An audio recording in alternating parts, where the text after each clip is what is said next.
Eh, Buenas noches. Estamos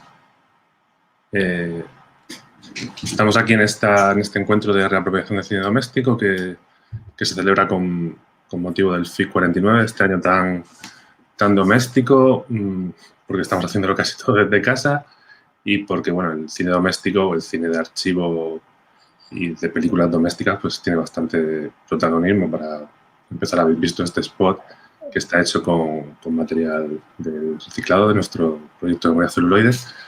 Y bueno, y las invitadas para esta noche pues están en algunas de sus facetas relacionadas con la recuperación, con la reapropiación sobre todo del material doméstico, llamémoslo cine, llamémoslo vídeo, llamémoslo otros formatos que puedan estar por venir o que estén ya por ahí en las redes. Y yo quería presentarlas, bueno, en primer lugar, agradecer al FIC este empujón que da al cine doméstico desde diferentes actividades que se han preparado este año. Y, por supuesto, a las invitadas, que empezaré por el orden que tengo en mi lista, que Irene Gutiérrez, que, bueno, ella ahora hablará más de su trabajo, pero a mí, pues, que es directora y ha tenido experiencias recientes con el trabajo o la recuperación de archivos, o mejor dicho, con la realización de una película a partir de material de archivo. ¿Es así? Veo que te ponen... Sí, me han pinchado la cámara. Pincha uno. Pues sí, gracias, Salvi. Sí, básicamente mi acercamiento es desde la práctica cinematográfica y por eso tengo muchas ganas de hablar con las chicas que tienen un acercamiento más desde la conservación y desde lo teórico. Creo que es un buen perfil esta interdisciplinariedad que has curado, Salvi, para las tres. Gracias. Bueno, por seguir, pues presento a Clara. Clara es, bueno, viene más de la parte de la conservación fotográfica, cinematográfica, y cada vez más se está acercando a bueno, este trabajo de fomentar la reapropiación de los archivos y bueno, en su perfil profesional pues es también directora coordinadora de la Escuela de Viajes de Geta, la sección de archivo, y también parte de la red de cine doméstico, y ahora mismo, por lo que sé, está también impulsando un proyecto de este tipo de trabajos de reapropiación, aunque es mucho más amplio, pero que nos cuente ella más sobre su perfil o sobre sus intereses actuales. Pincha el micrófono. Mire, puesto nervioso. Gracias por la presentación y por la invitación a esta charla. Y eso, mi perfil viene más de la conservación, en el mundo quizás de los archivos, de las filmotecas, pero desde hace ya tiempo he conectado y he trabajado mucho con artistas y eso me ha hecho meterme y adentrarme y sobre todo interesarme muchísimo por el otro lado, ¿no? Por cómo se acerca un artista o un cineasta a los archivos. Y creo que es muy interesante la combinación de pues eso, los dos lados y del intermedio, que sería más quizá lo de gala, la investigación y eso, y ver por qué se hacen las cosas, qué resultados hay, no sé, yo también tengo muchas ganas de ver qué sale de aquí. Luego, pues está Gala Hernández López, que, bueno, ella está trabajando desde lo académico. Su tesis tiene que ver con el mundo del uso de los archivos, ya en un mundo mucho más, no sé si decir inabarcable, pero de luego mucho más extenso, que es Internet. Y bueno, también, por lo que sabemos, está impartiendo clase de cine amateur, doméstico, bueno, entre ahí todo. Y yo también, bueno, conozco algo que has trabajado a nivel de edición de realización de películas con material doméstico, pero bueno, cuéntanos lo que te... Sí. Hola, bueno, hola a todos.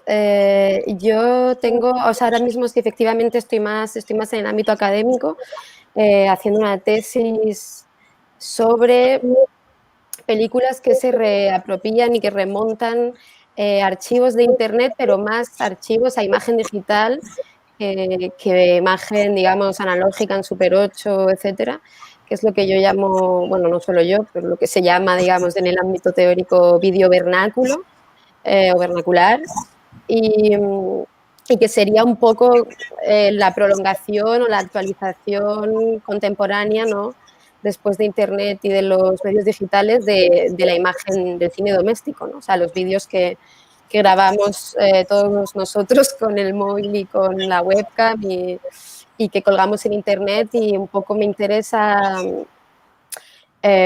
bueno, todas las cuestiones políticas, estéticas, que ese tipo de prácticas conllevan y qué impactos tiene justamente en el cine de archivo, en el documental, en el ensayo, qué tipo de imágenes, y que además también son prácticas que están cada vez más, bueno, no sé si de moda, pero desde luego en auge total, justamente en festivales de cine documental la mayor parte del tiempo, y experimental.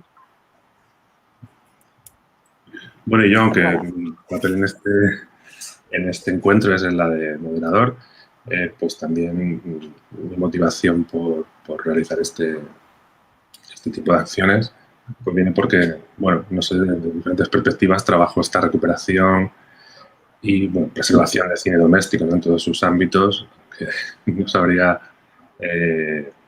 cuál describir porque tampoco es el momento ahora. Pero bueno, al final creo que me he convertido en una especie de activista de lo que es el cine doméstico, porque lo abordo de diferentes perspectivas. Y bueno, esta de aquí pues no deja de ser otra, ¿no? Esta posibilidad de crear no solo este encuentro, sino un taller relacionado con el montaje y edición de cine doméstico. Y bueno, ese otro programa o esa otra sección que es Europa Doc, que yo quería utilizar de hilo conductor un poco, no para hablar de las películas en sí mismas, porque realmente merecerían otro espacio por sí solas, sino un poco de la forma en que se han gestado esas películas, ¿no? Yo cuando empezamos a trabajar, pues me parecía interesante seleccionar unas películas que de alguna forma hubiesen sido realizadas en un contexto donde hubiera detrás un trabajo de recuperación de este tipo de archivos, ¿no? Entonces, si las viésemos un poco una a una, pues todas ellas hay detrás algún activista, digamos, o alguien activando ese archivo para que se produzcan esas realizaciones o al revés, ¿no? Estoy pensando ahora, bueno, en el programa y, por ejemplo, de Gias, que es de Sarah Feiger, que es una italiana que trabaja en el proyecto Reframing Home Movies, que se encargan precisamente de generar un entorno en el que varios artistas o, bueno, multidisciplinar, varios interesados solicitan participar y luego pues en los archivos que se adhieren al proyecto van trabajando esas películas. Les Arribans, que es una película que hemos producido desde aquí, desde Cartagena, desde el proyecto de María Celuloides, y que, bueno, también está detrás este trabajo de recuperación y poner a otro creador a darle forma a las imágenes. Paradise Recollected, que es de Jasper Rigol, y bueno, que lo que hace en realidad esta película es un poco explicar el cine doméstico y un proyecto que se llama Linkadon, que es un proyecto de archivo de un artista, bueno, un artista que no está en el mundo del cine, sino en el mundo del arte contemporáneo, y pues explica ese proyecto que ha creado, o la dirección contraria, como sería Vikingland, en la que el director Suso Sirro lo que genera después de esa película, dado el interés de que mucha gente de su pueblo, en La Guardia, allí en Galicia, vea esa película, es que hay mucha otra gente que tiene películas también que no habían mostrado, y es un poco la otra cara, ¿no? Cuando alguien ve una película, a lo mejor no han querido dejar ese material, y luego cuando ven que se usa de una forma, pues todo el mundo empiezan a aparecer películas. Y luego la de Tu Máxima, de Royal Wedding Tapes, que es de un holandés, Albert Egling, y él lo que hace es recopilar ya en el mundo de las cámaras digitales, aunque todavía no el de YouTube, sería, digamos, la anterior o el paso, el eslabón con lo que hace en este caso Gala, pues él lo que hace es recopilar 150 grabaciones, en este caso ya de vídeo, algunas digitales, otras todavía magnético, y hace una película de las 150 visiones de un mismo evento. Y un poco quería comentar esto por usarlo de hilo conductor, ¿no? Porque es un poco las situaciones que veo que entre las tres pues podéis ir de alguna forma desentrelazando y hablar. Yo, por empezar un poco al revés, y como ya lo he mencionado, es el tema de ese trabajo que yo comentaba al principio al presentarte, Gala, de ese archivo inabarcable que ya se convierte la red, en el que hay, bueno, pues innumerables imágenes, en el que ya de alguna forma pues está todo disponible y parece que todo es posible. No sé, cómo podrías contarnos esa parte que por lo menos para mí es la más desconocida todavía? Sí, bueno, hay esta idea de que YouTube o que las plataformas de vídeo online son archivos, y no es una idea, o sea, no es totalmente así, porque YouTube es una plataforma primero, bueno, privada y que está regida por intereses financieros, económicos. Entonces, y además está ordenada no por un principio arcóntico que es el que regiría los archivos, sino por unos algoritmos que sí que los hacen seres humanos, pero que ordenan los materiales en base a criterios que no son los de, bueno, valor documental de la imagen, valor histórico como documento histórico, ¿no? O sea, son criterios mucho más opacos y tienen que ver con la viralidad, o sea, bueno.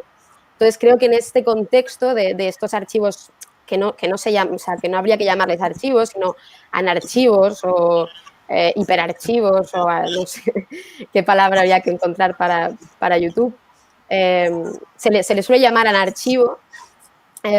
Creo que precisamente en ese contexto la labor de los cineastas que recuperan imágenes es mucho más vital o más importante, en el sentido de que precisamente se van a ir a interesar, o al menos pienso en los realizadores que yo trabajo y estudio, cuyo trabajo estudio, por vídeos que están olvidados, perdidos en esa cacofonía infinita de YouTube, que tienen pocas visualizaciones, que tienen poca visibilidad, que han sido invisibilizados por los algoritmos de los motores de búsqueda, y entonces van a intentar hacer un trabajo de exhumación, de exhumación de esos restos en el ciberespacio, de rescatarlos, de salvarlos y de darles una segunda vida, una visibilidad que no tienen, porque precisamente esa hipervisibilidad del espacio digital conlleva invisibilidad, ¿no? Porque no se puede, porque ningún ser humano puede ver YouTube entero, ¿no? Es imposible.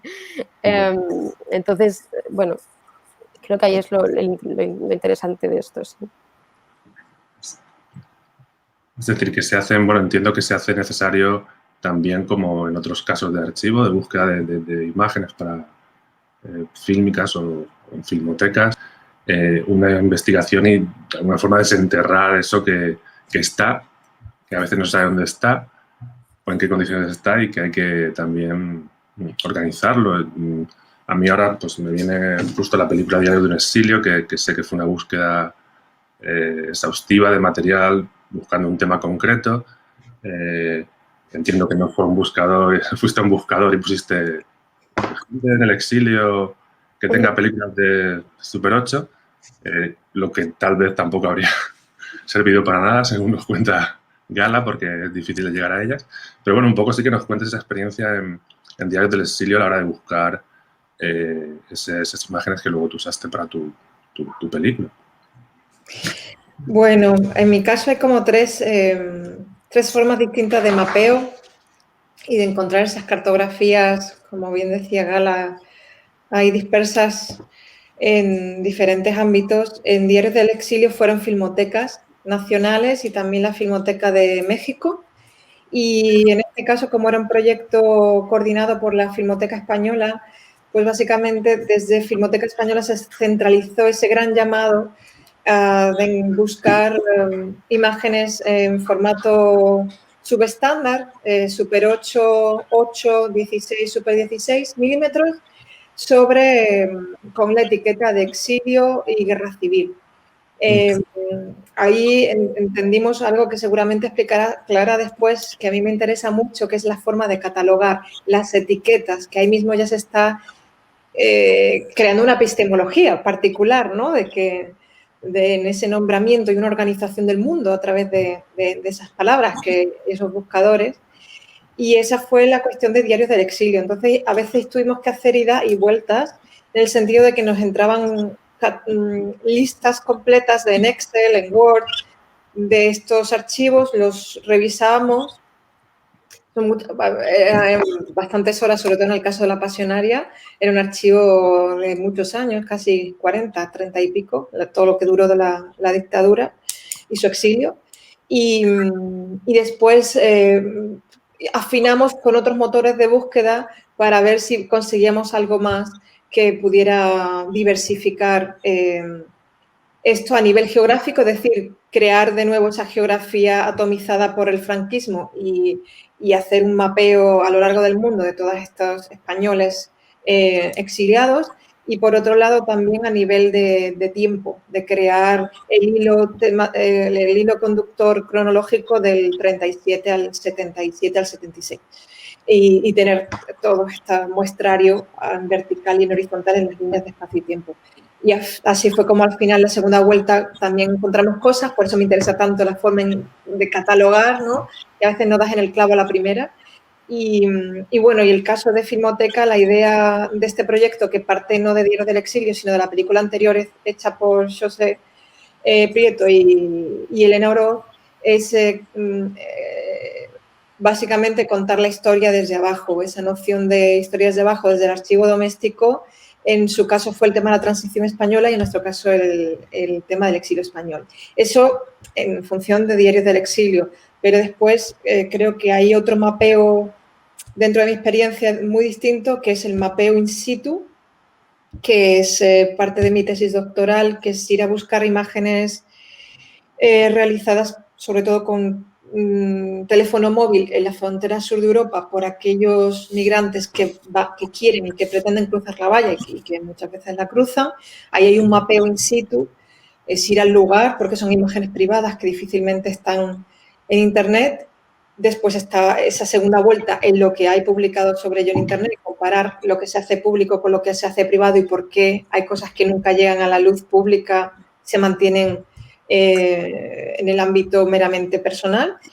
Y después el tercer mapeo, en este caso, sería un largo que hemos hecho colaborativo con el Instituto de Cine en Madrid y también dentro de la Universidad Carlos III de Madrid, son dos proyectos distintos, que ha sido recuperar, por un lado, trabajos de Internet, o sea, archivos de Internet. Sabéis que en Internet hay muchos bancos, y trabajar lo que es la realización colectiva de distintos trabajos. Uno sobre la memoria intergeneracional y el otro es una ficción trabajada desde el archivo documental de Internet. Entonces, como ese mapeo, pues, de distintas maneras de localizar, buscar y reapropiar.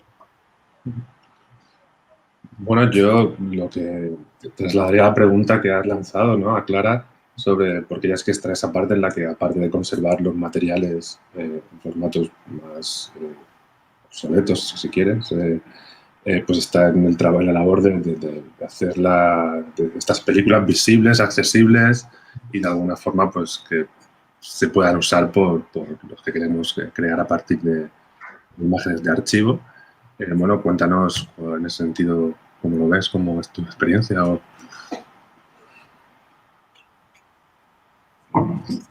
A ver, claro, según hablaba Irene, pues lo estaba pensando así tal cual, digo, o sea, intentar recuperar toda esa información. Y cuando piden algo, siempre pienso, lo que me estaré dejando que no he conseguido localizar, ¿no? O sea, claro, la catalogación y la identificación de todos los materiales es una parte fundamental, importantísima, porque si no, no hay forma de recuperarlos. Y el problema con este tipo de imágenes y este tipo de patrimonio doméstico es que no está, o sea, es difícil de catalogar, difícil de describir, porque a ti te interesa la palabra exilio, pero a otro le interesa la palabra puente antiguo, y a otro le interesa escena familiar, y a otro mujeres mirando a la cámara. Entonces, es una de las cosas que a mí me llaman, o sea, que me interesa mucho de este proceso, ¿no? Al buscar otras formas de catalogar, de describir estas imágenes, pero que obviamente es muy difícil, no voy a decir impensable, pero aplicarlos a filmotecas, porque estarían las catalogadoras 24 horas pensando en quién puede estar mirando esta imagen y con qué intención, ¿no? Entonces, claro, el cine industrial pues está como más estipulado, y luego las películas se han visto ampliamente, la mayoría, ¿no? Entonces es como más fácil recurrir a ellas incluso en la memoria, ¿no? Decir, pues esta tenía unas imágenes como sentimentales que me pueden interesar para tal y para reapropiar, pero claro, el cine doméstico es que los puntos de vista son infinitos, ¿no? Por así decirlo. Entonces, yo recuerdo que en el proyecto de la Filmoteca, el de la exilio, no, el de la transición, yo estaba por la Filmoteca de Navarra, el archivo de la Filmoteca de Navarra, y recuerdo que hicieron la petición y dijimos, o sea, si por exilio o y por transición, no creo que tengamos nada así catalogado como transición, sino que ya empiezas a decir, o sea, depende mucho de a quién se lo pidas y de la creatividad, porque al final es un trabajo súper creativo, que tenga esa persona en decir, vale, igual, pues no sé si buscamos, obviamente por fechas, por lugares, depende muchísimo. Y más si la persona que ha catalogado no es la misma que está haciendo la búsqueda. Entonces, yo creo que es una de las mayores complicaciones que hay a la hora de escribir este tipo de materiales. Y ya relanzo la pregunta, porque cuando yo hago este proceso de recuperación, que yo lo hago de forma independiente, en un proyecto sin ánimo de lucro, y meto muchas horas y empeño, y ahí pongo sesuda a ver cómo describirlo, catalogarlo bien, sacar todo tipo, y luego voy y le doy el archivo a un artista para que haga algo, y no mira nada de todo el trabajo que yo he hecho, y simplemente se sienta, por lo que me han contado, se sienta horas como a emborracharse de imágenes y a ver qué le atrae. Claro, obviamente es la forma en la que yo ¿no? les abro las puertas de mi archivo, que tampoco son grandes, son 200 películas, pero son muchas, ¿no? Pero yo estaba ahí meticulosamente escribiéndolas y luego esa ayuda no se utiliza. En este caso, y espero que más adelante sí. Salvi a veces me ha pedido cosas que he podido buscar por ahí.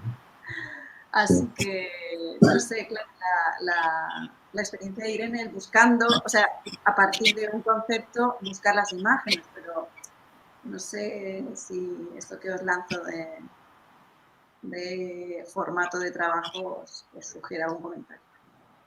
Yo tengo una cuestión, porque ayer en el Centro de Recuperación en Madrid nos decía, primero, es que la línea más corta no es esa palabra, ¿no? Como tú bien decías, sino que hay que buscar palabras que se acercan, que rozan, pero que no son, incluso a veces ni siquiera rozan.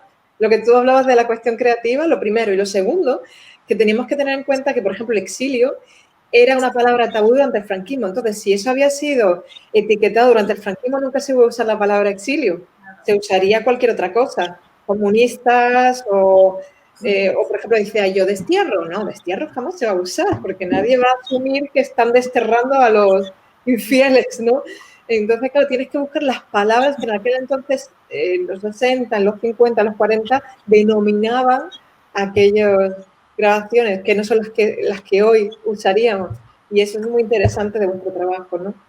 Claro, luego si son películas domésticas en sí, la información, aparte del contenido, la sacas de lo que hay en el propio objeto, ¿no?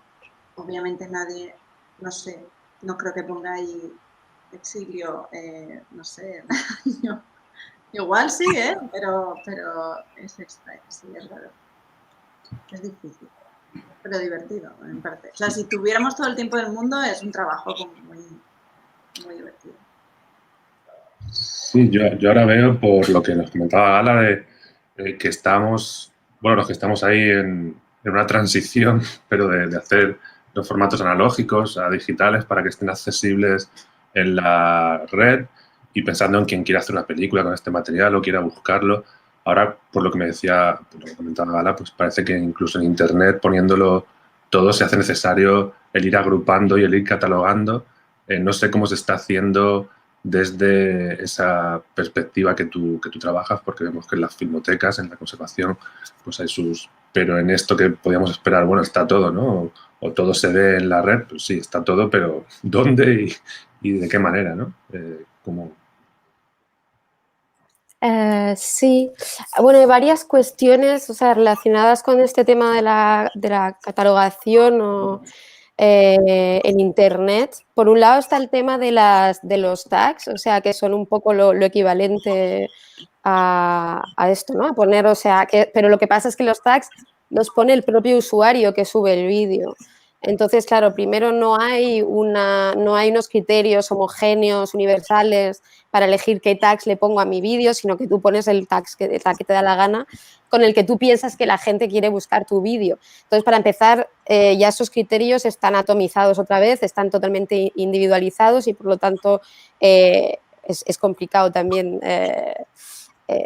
Aunque luego esos tags también se vuelven muchas veces como estas cosas que pasan mucho en YouTube y en estas microculturas y microuniversos, ¿no? Que se vuelven como subgéneros de un mismo vídeo, ¿no? Entonces, de pronto, pues, yo qué sé, los gamers, ¿no? La gente que juega mucho a videojuegos, todos van a subir un vídeo que es un tour de room tour, ¿no? Entonces, todos esos vídeos, que es un vídeo de un tour de la habitación donde juegan, donde presentan su habitación y, bueno, pues esta es mi silla donde juego, porque todos tienen una silla muy específica. Bueno, el room tour de pronto se convierte en un tag que sí que es útil, ¿no? Que si pones room tour, efectivamente vas a encontrar 200.000 room tours de gamers en YouTube. Esto está por un lado. Y luego, por otro lado, está el tema de quién está archivando Internet. Y esto, bueno, está archive.org y está en este tipo de intentos, no sé, absurdos, porque ¿no? de archivar Internet, de conservar todo Internet. Porque, claro, el problema de estos vídeos también es que son muy frágiles, porque la gente, el mismo usuario que lo cuelga un día lo puede borrar al día siguiente, la plataforma, porque tiene también los derechos y porque es una empresa privada, también puede borrar el vídeo. Entonces, es un material, una memoria muy frágil, o sea, que no está siendo... también porque igual nos parece que como es contemporánea no tiene valor como documento histórico, pero en realidad es un documento histórico también de nuestro tiempo, ¿no? Entonces, ahí estaría un poco la labor también de historiador del presente que tendrían estos realizadores. Y luego, en el caso de acontecimientos muy concretos, que ya sí que, aunque sean muy recientes o contemporáneos, ya toman por su importancia a nivel geopolítico, etcétera, el valor de acontecimiento histórico, como por ejemplo una guerra pienso por ejemplo en los archivos de la primavera árabe o de la guerra civil siria. Ahí sí que hay muchas iniciativas de gente que está archivando, o sea, por ejemplo, el syrianarchive.org, que es un grupo de gente en Nueva York y en Berlín, creo que se dedicaron y se dedican aún a día de hoy a archivar los vídeos de las atrocidades que se suben a Internet, precisamente porque YouTube las borraba, porque porque, claro, al mostrar cadáveres y sangre no están en acuerdo con su política de... Entonces, borraban pruebas que luego podrían haber sido utilizadas en tribunales internacionales de guerra y tal. O sea, en fin. Sí, bueno, está difícil. Bueno, yo ahora, según vais hablando y va tomando esto forma, he dicho que quería que el hilo conductor, el que yo en su momento decidimos con el festival para hacer la selección del programa Europa Doc, pues le voy dando cada vez estos minutos más importancia, porque me voy dando cuenta que tal vez para llegar a un archivo lo más, no sé si llamarlo cómodo o lo más práctico, es que hay un intermediario que te pueda guiar por ese archivo, ya que las palabras que se hayan podido poner por diferentes motivos sean censura en su momento, sea porque la persona que lo hizo no tenía claro qué priorizar o por temas, como he comentado en Internet. Es necesario esos intermediarios, ¿no? Esos intermediarios, como ahora comentabas, de este proyecto de Siria.org o bueno, estos que en este caso las películas que tenemos han hecho un poco de facilitadores para que creadores puedan entrar al archivo. Yo por ahí, pues también relacionando con lo que estamos haciendo en el FIC este año en cine doméstico, nuestro taller de edición y montaje está tomando esa forma, ¿no? Porque yo que lo estoy impartiendo me planteaba cómo les abría todo el archivo de memoria celuloides, el proyecto, y les decía, vamos a hacer en 5 días una pequeña pieza.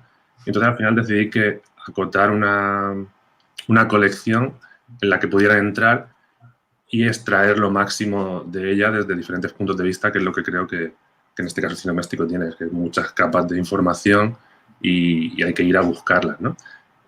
Tal vez a veces podemos pensar, no sé, y lo lanzo como para que ya lo recoja aquí, podemos pensar en, bueno, cuanto más haya, mejor, y resulta que lo mejor es tener acotado un espacio para que de esa forma seamos capaces de extraer el máximo de esas imágenes y teniendo en cuenta que la edición y el montaje pues, pueden hacer grandes cosas con unas imágenes, ¿no? Determinadas, y no es necesario tener un archivo enorme y no sé, estar siempre buscando, que parece que va a ser agotador, ¿no? Para un creador el entrar pues, a ver lo que hay. Bueno, os lanzo esto, ¿no? ¿Cómo creéis que esto puede...? No sé, ahí lo dejo, ¿no? ¿Cómo lo veis?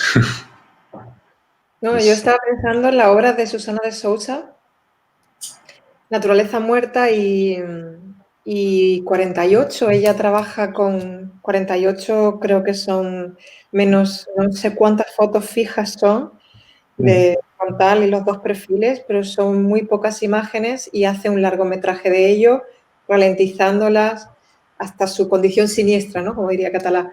Entonces, es lo que tú dices, ¿no? Que no, en este horror vacui a veces extrayendo es de donde sacas ese tiempo suspendido o esa condición fantasmagórica del archivo y crear esa especie de extrañamiento desde la lectura o cómo dialoga con el presente, ¿no? Sobre todo desde cómo se dialoga con la recepción o con quien lo está mirando, que es también lo que decía antes Clara, ¿no? Cuando ellos se empapan de todo eso, ¿no? Y que está mucho más allá de las etiquetas y todo, ¿no? Ese es el diálogo con la visión, con el visionado en el presente. Y eso se puede hacer con muy pocas imágenes, con mínimas. Yo creo que el caso de Susana de Sousa es el más ilustrativo, que con 12 fotos apenas ha creado una gran obra sobre, bueno, el proceso de tortura en la dictadura de Salazar. Entonces, es interesante, ¿no? La apropiación desde lo minimalista o desde un enfoque estético, político, historiográfico minimalista. Yo tengo una pregunta, porque Gala ha hablado de la cuestión de esos tags que son aleatorios por los usuarios, pero yo me pregunto, en el caso de la filmoteca, con Clara, si hay un patrón de catalogación o si ese patrón no existe y hay una especie de convenio no hablado o existe ese convenio, no existe, ¿cuál es el principio rector de todo eso? Sí, yo también me preguntaba esto. Bueno, a ver, en catalogación existen los tesauros que lo que te hacen es dirigirte como para utilizar el mismo vocabulario, ¿no? Lo que sería utilizar todos coche en lugar de auto o automóvil, etcétera. Esos tesauros se comparten, ¿no? Y vienen desde las bibliotecas y demás.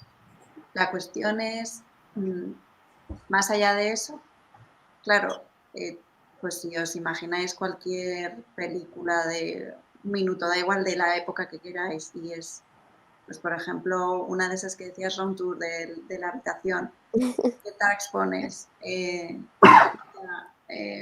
Armario, habitación, interior, no sé, son... O sea, en cuestiones de cine doméstico, que es donde más he investigado y estoy un poco más enterada, no es que haya ningún patrón, sí que suele haber como patrones en cuanto a la temática, ¿no? Pues viaje o playa, vacaciones, fiestas, bautizos, comuniones. No, eso sí que está como más estandarizado. Y que normalmente en función de las colecciones que le llegan a cada filmoteca suelen crearse unas categorías más claves, ¿no? Pues obviamente pues aquí en Vitoria puedes poner una categoría de las fiestas de Santiago, las fiestas de no sé qué. Obviamente en otros sitios no. Pero luego ya las características más, los tags que decís, pues dependen del catalogador o de la catalogadora que vaya a poner, del tiempo que tenga para ponerlos. Y de eso, y de lo inspirado que esté ese día. Y si te identifica, porque claro, luego tú puedes identificar las cosas que hay dentro, los lugares, personas, todo eso, pero eso lleva un tiempo. Y entonces, si tienes tiempo para catalogarlo e identificar, genial. Pero si no tienes tiempo, pues igual lo pones así en el título rápidamente, personas importantes. O, no sé, Plaza Puerta del Sol. No sé, es una labor como... Es muy importante, pero lleva mucho tiempo y no siempre hay mucho tiempo para hacerlo. Y luego respecto a lo que decía Salvi, que sobre lo de si hay que tener como un guía, un intermediario, a mí me parece que es fundamental porque si no, bueno, de ahí están los comisarios y comisarias, ¿no? Y todos los que te dirigen un poco por los archivos y por el cine y por todo lo que tienes, ¿no? Y los cineastas.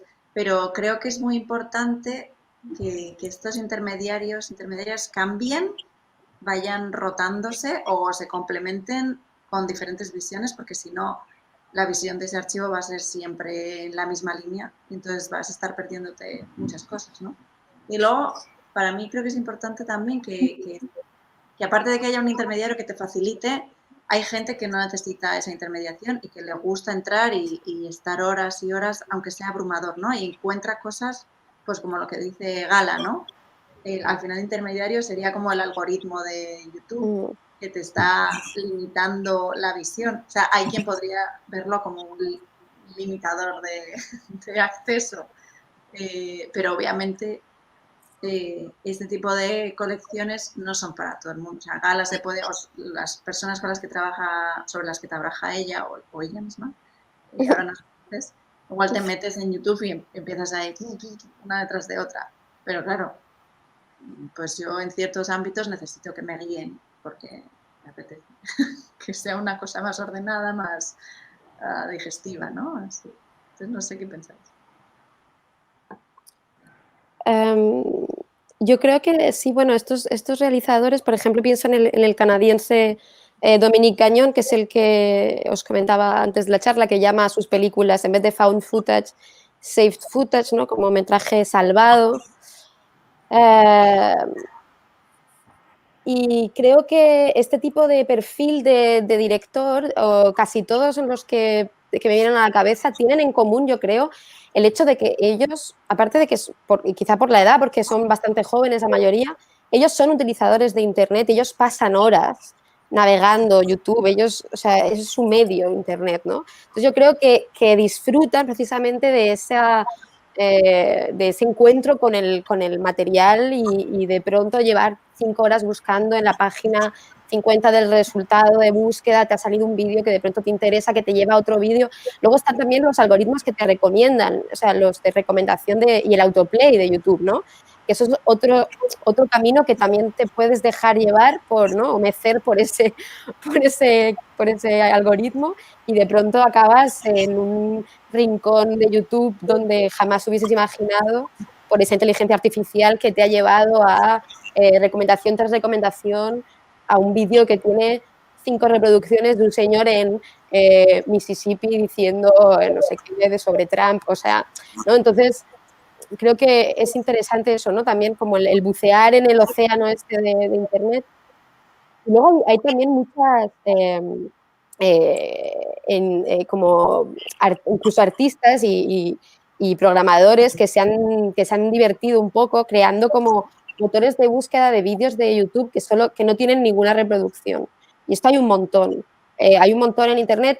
Son páginas en las que es como YouTube, pero cuando buscas algo te salen solo vídeos que tienen 0 reproducciones o o es una especie de autoplay, el loop, que solo muestra vídeos que tienen 0 reproducciones, o sea, que nadie ha visto. Eres la primera persona que ve ese vídeo, ¿no? Y, bueno, esto también es una manera de desenterrar, ¿no? Y, Gala, ¿tu investigación incluye TikTok? Pues, a ver, el problema, TikTok me encanta, me parece una plataforma súper interesante y tengo como muchas ideas y teorías al respecto que todavía no he puesto por escrito ni ordenado. Lo que pasa con TikTok, bueno, aparte de que es reciente, entonces todavía no ha habido como margen de tiempo para que un director se apropie vídeos de TikTok. Creo que el problema de TikTok es precisamente que te da ya tantos recursos de montaje, de efectos visuales. O sea, hay un trabajo de postproducción tan grande por parte de los propios usuarios de la plataforma que luego es muy difícil. Aparte, casi todos tienen música, o sea, porque en un principio iba con música todo. Entonces, creo que es muy difícil para un director encontrar la manera ahí de meterse él, ¿no? De meter su voz ahí o de resignificar esas imágenes, porque ya están tan cargadas de significado, de puesta en escena, de postproducción, que es como, creo que es muy difícil. Hay una directora que se llama Gabrielle Stemmer que hizo un vídeo sobre una especie de como de subcultura, una chica francesa de YouTube, que son amas de casa en Estados Unidos, que tienen unos tipos de vídeo que se llaman Clean With Me, limpia conmigo, y básicamente son vídeos en los que se graban limpiando la casa durante 8 horas y luego los ponen súper rápido para que las 8 horas duren una, y tú ves ese vídeo, es música y la señora pues limpiando la casa. Y esta directora hizo esta película que se llama Clean With Me After Dark, y luego intentó hacer lo mismo con TikTok y con esta misma comunidad de amas de casa que también tienen cuentas en TikTok y también producen imágenes dentro de la plataforma, pero no consiguió hacerme. Hice una entrevista con ella y me dijo, es que no conseguí hacer una pieza de más de 3 minutos porque era insoportable. O sea, era insoportable montar más de 3 minutos de esta música, de todos estos, ¿no? De estos fuegos artificiales. Entonces, no, creo que, bueno, es complicado. Bueno, a mí me viene a la mente, según habláis también, el otro día pues asistí a una charla de Susan Arsman, que está investigando de la Universidad de Groninga en todo esto del cine doméstico, cómo va evolucionando a vídeo doméstico, a vídeo digital doméstico, a YouTube, a TikTok. Y su charla precisamente se llamaba eso, de cine doméstico a TikTok, ¿no? Y hacía muchas analogías en cuanto a cómo está en su momento por falta de recursos, porque una película era cara y había que filmar fragmento a fragmento 10 segundos, y ahora porque a lo mejor es aburrido, hay tanto que meter, pues un TikTok te cubre una historia perfectamente, como en los años 30 te cubrían 10 segundos de la vida de un bebé gateando, no lo sé. No hace falta más, ¿para qué, no? ¿Para qué filmar? Estaba pensando bueno, aquí. Estaba pensando también, según ibais hablando, en este tema de cómo se está usando el archivo, porque una vez ya hemos llegado, hemos conseguido un resquicio por donde entrar y conseguimos un tema que nos interesa, unas imágenes que queremos utilizar, parece que, bueno, ahí entramos en otro tipo de problemas, ¿no? Porque, bueno, en Internet pensamos que todo lo podemos utilizar, sabemos que, bueno, está mejor o peor. Los que trabajamos con imágenes que tenemos que ceder para que usen terceros, pues a lo mejor tenemos unos derechos adquiridos pero para poder usarse, pero luego hay unos derechos morales que incluso el intermediario de alguna forma, no sé, creo que en vuestros tres ámbitos pues os encontraréis o tendréis una opinión o cómo veis esto del uso, ¿no? Lo hablábamos antes decía Clara que ya pues cuando al trabajar directamente con familias, pues a mí también me pasa, pues ya empiezas a darle significados a esas imágenes asociadas a la familia, cuando a lo mejor una filmoteca que te pasa las imágenes pues no conocen nada de esa familia, o en internet pues no sabes ni dónde están, ¿no? Entonces, como una vez ya tienes las imágenes como creador o como cineasta, o cómo utilizar esas imágenes de forma que, bueno, al final es un territorio delicado porque es la vida de gente que la ha filmado, grabado, escaneado con un móvil, no sé, pero que al final es su realidad y ponerlo en otro contexto pues lleva unas implicaciones que, como lo hiciste.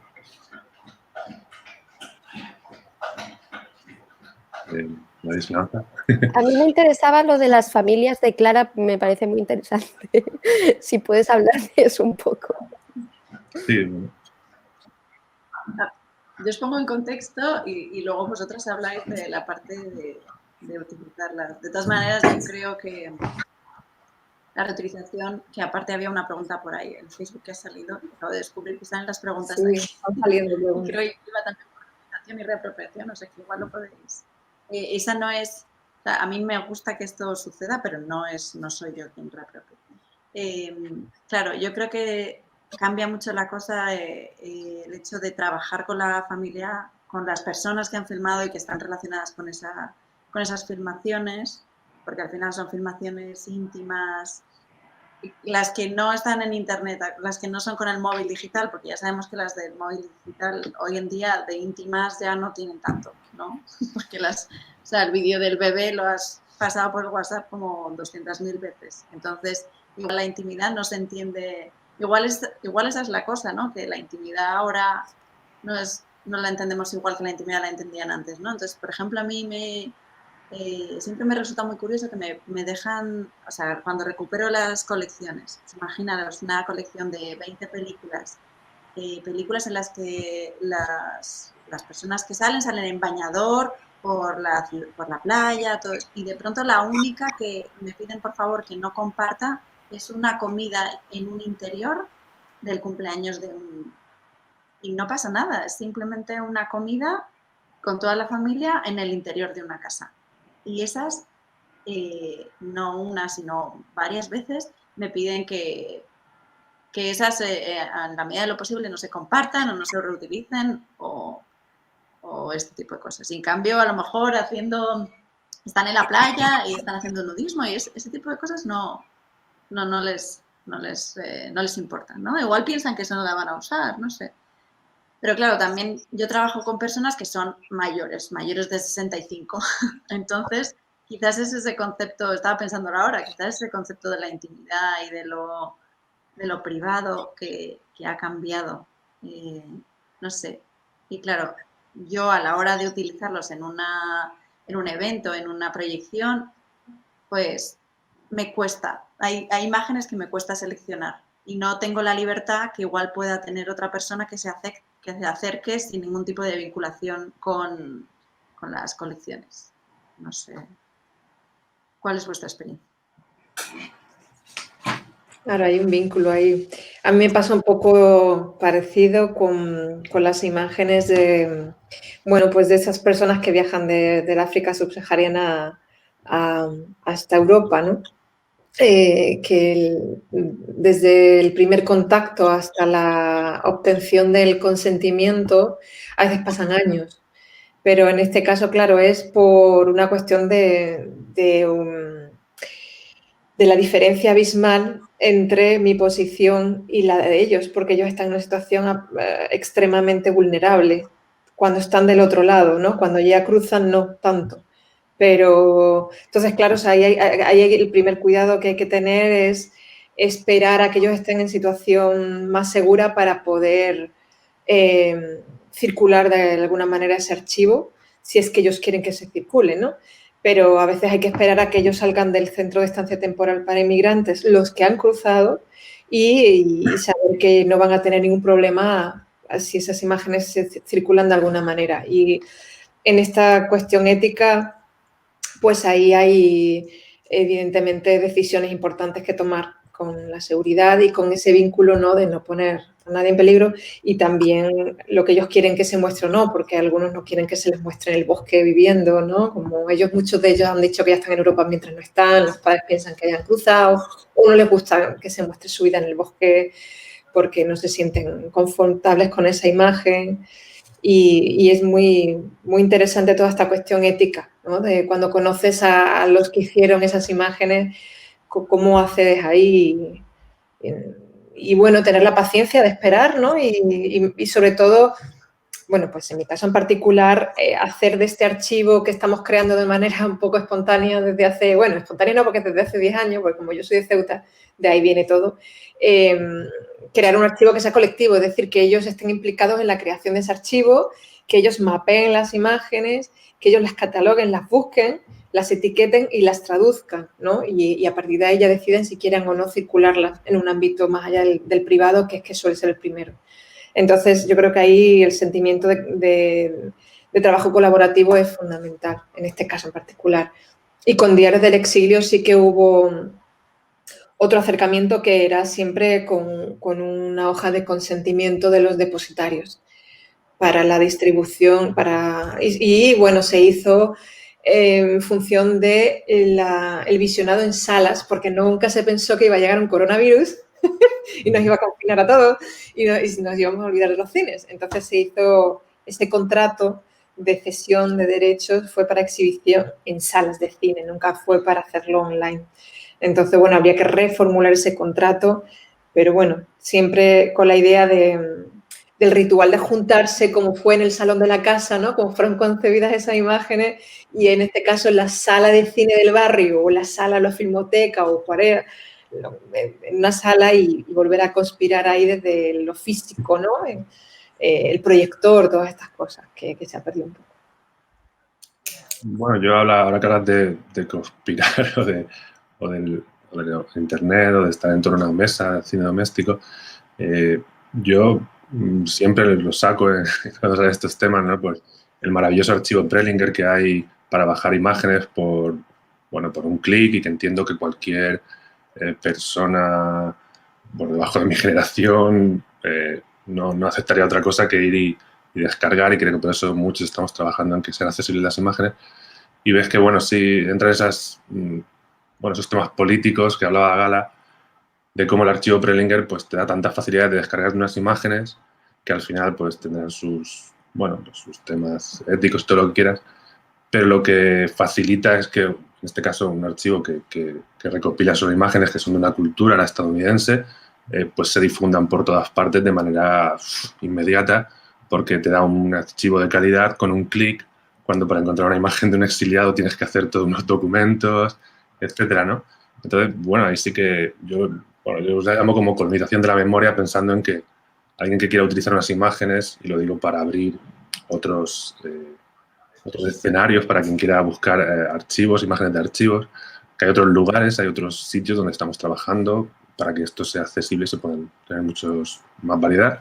Pero bueno, por eso, porque corremos el riesgo de que a través de usar ese archivo tan fácil, en un futuro nuestros descendientes piensen que nuestra vida era así, ¿no? Que nosotros vivíamos así cuando en realidad es la vida de Arkansas o de Massachusetts o algo así. Entonces, bueno, te lo preguntaba, Gala, porque tú has iniciado ese tema de cómo las tags, las facilidades de descarga, los usos, pues están de alguna forma manejados para que al final terminen unos intereses prevaleciendo sobre otros, y también pues ese trabajo de si hay, como esta gente del Syria Archive, hay muchos otros colectivos, agentes que estén poniendo a disposición de los creadores o investigadores o pensadores o curiosos estas imágenes ya seleccionadas por temas. ¿Te refieres a imágenes, o sea, a vídeo digital vernacular? Sí, o sea... En Internet sí hay muchos proyectos que te faciliten el llegar a un tema, que a su vez están haciendo un trabajo para posicionarse un tema por encima de otro, ¿no? Pero existe mucha gente que de manera independiente lo esté haciendo. No. Yo creo que esto solo se está haciendo en casos muy, muy específicos, como eso, pues una dictadura, una guerra, o sea, un ataque terrorista. Bueno, están los de el colectivo este de artistas investigadores de Goldsmith en Londres, que se llaman Forensic Architecture, que ellos sí que hacen un poco este trabajo, pero ellos trabajan más desde el ámbito del periodismo de investigación. Cuando sucede eso, pues un ataque terrorista, hacen un llamamiento de vamos a recopilar imágenes y hacer un archivo de ese momento específico, pero más con la intención de luego hacer una investigación, o sea, investigar, digamos, un crimen o sea, es un poco distinto, no es tanto como queremos hacer un archivo de... Lo que me interesaba añadir de lo de público-privado y los derechos y todo eso es que en estas plataformas claro, estas plataformas, YouTube, por ejemplo, que es desgraciadamente la plataforma que más se utiliza para compartir vídeo, se queda o sea, tú como compartes un vídeo, subes un vídeo a YouTube, YouTube se queda los derechos del vídeo, digamos, tú les cedes los derechos a YouTube de manera no exclusiva, es decir, tú guardas tus derechos, los conservas y a la vez los estás cediendo, ese es el término que ellos utilizan en sus terms of, ¿no? De condiciones de utilización de YouTube, ¿no? De manera no exclusiva. Entonces, el tema es que cuando tú como usuario y como realizador encuentras un vídeo que quieres utilizar en YouTube, tú le estás robando el vídeo o le estás, digamos, te estás apropiando un vídeo que pertenece tanto a la plataforma como a la persona, el utilizador que ha subido ese vídeo. Entonces, ahí ya para empezar, los derechos hay que seguir seguir dos caminos. El de la plataforma, al ser una multinacional que mueve millones de dólares, le da igual tu película documental que se va a proyectar en el FIT Marseille. O sea, entonces, nadie, quiero decir, YouTube no va a perseguir a un director porque quiere derechos, o sea, quiere dinero porque ha utilizado vídeos de YouTube. En cambio, lo que sí que puede pasar es que alguien que ha subido un vídeo a YouTube, a pesar de que lo ha subido a YouTube y que se podría argumentar que ese vídeo es público, esa persona lo ha subido a YouTube a su cuenta, pero no ha dado el derecho a otra persona para reutilizarlo. Y ahí hay todo este espectro de grises de cómo el realizador negocia de manera más o menos ética, desde mi punto de vista, con los autores de las imágenes, desde el que no les dice absolutamente nada y roba las imágenes y hace su película y luego la proyecta en el Palais de Tokio en París durante un mes en un loop, la ven millones de personas y la gente que aparece en esa película no tiene ni idea, y esa gente está viva y esa gente vive en París también, de que están siendo proyectados en el Palais de Tokio, o luego está la persona que, digamos, se toma toda la molestia de contactar uno por uno con todas las personas que han hecho los vídeos, pedirle o al menos informarles de que han hecho esta película, pedirles los derechos, etcétera.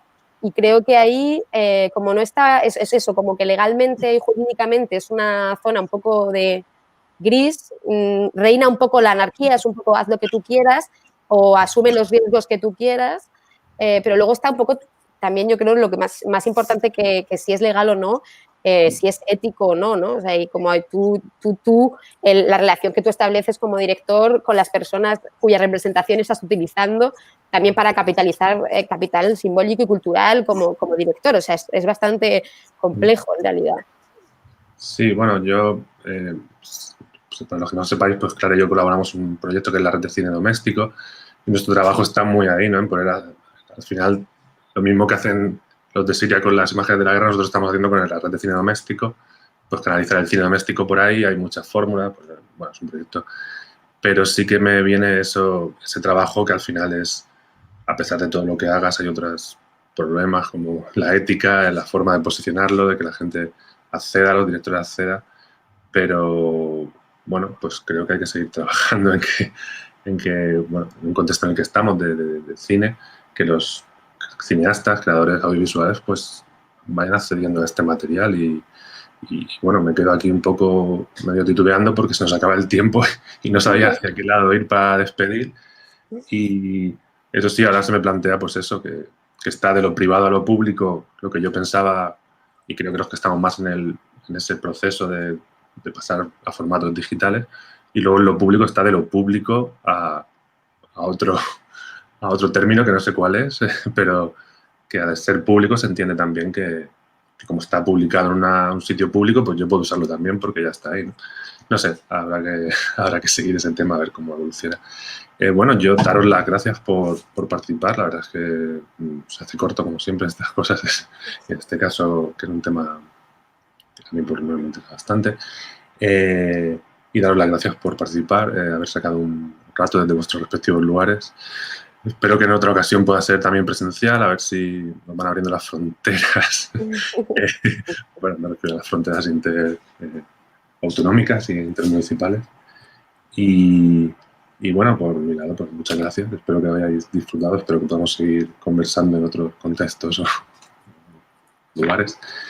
Y bueno, en cuanto al FIC, pues el FIC continúa. Estamos todo el año, no, toda la semana activos, online, domésticos, en casa. Hay programación, mañana otra charla a esta misma hora en este mismo canal.